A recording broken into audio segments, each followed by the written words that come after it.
200 countries agreed to fight global warming by limiting greenhouse gas emissions. And do what is right to protect our country and our future. We're not dealing with your grandma's sunshine anymore.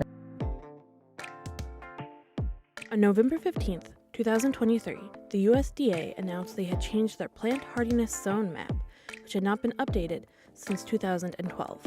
The map is a tool for farmers and hobbyists alike to understand which plants will grow best in their area. The main update? Everything is warmer, including St. Louis.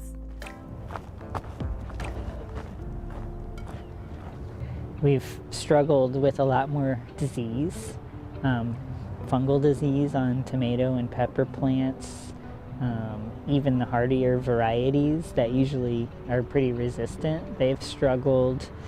70% of farming is troubleshooting and coming up with solutions to whatever the issue is at the time, but there's a lot of that happening right now. That's, it's new learning. So it's been interesting and very concerning. The Earth has been warming over the past century, and while climate has shifted over history, current warming is more extreme and heavily contributed to by humans, with most of the change happening in the last 40 years. However, despite often being referred to as global warming, that and climate change are not the same. One thing that's important to differentiate is that there is a big difference between what weather is and what climate is. So the best way that I like to think about it is weather is what you wear on a day-to-day basis versus the climate is your wardrobe. So as the climate changes, there is going to be different shifts in what your wardrobe is going to be. And so some of the trends, some of the more obvious trends, is that the summer is getting a lot hotter. There's going to come a time when we have to start using shade cloth even on things that love full sun, because the intensity of the sun is so much that the plants can't handle it.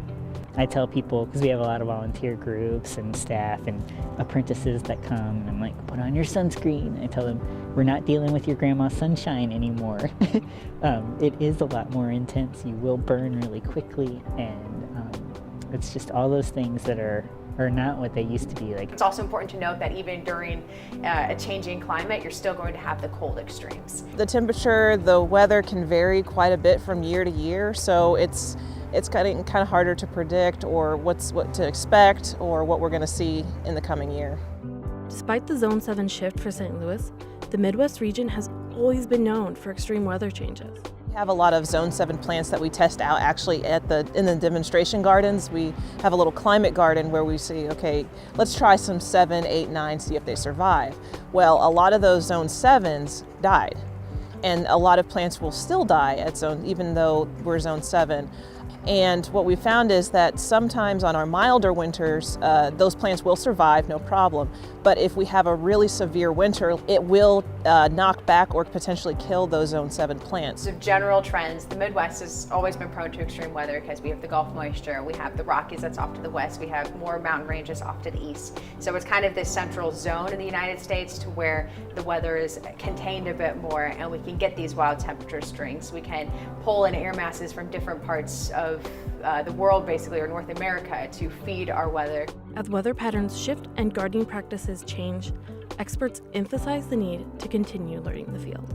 It's still worth it because, that's the only way that we get our food. That's the only way that we really enjoy a lot of beauty. So you have to keep gardening. We have to keep going despite all the changes. Like, people come, they're interested in learning about gardening, they're interested in the food, but they're really interested in that community building piece. Our local food system in general is really doing great things, but it's an adventure.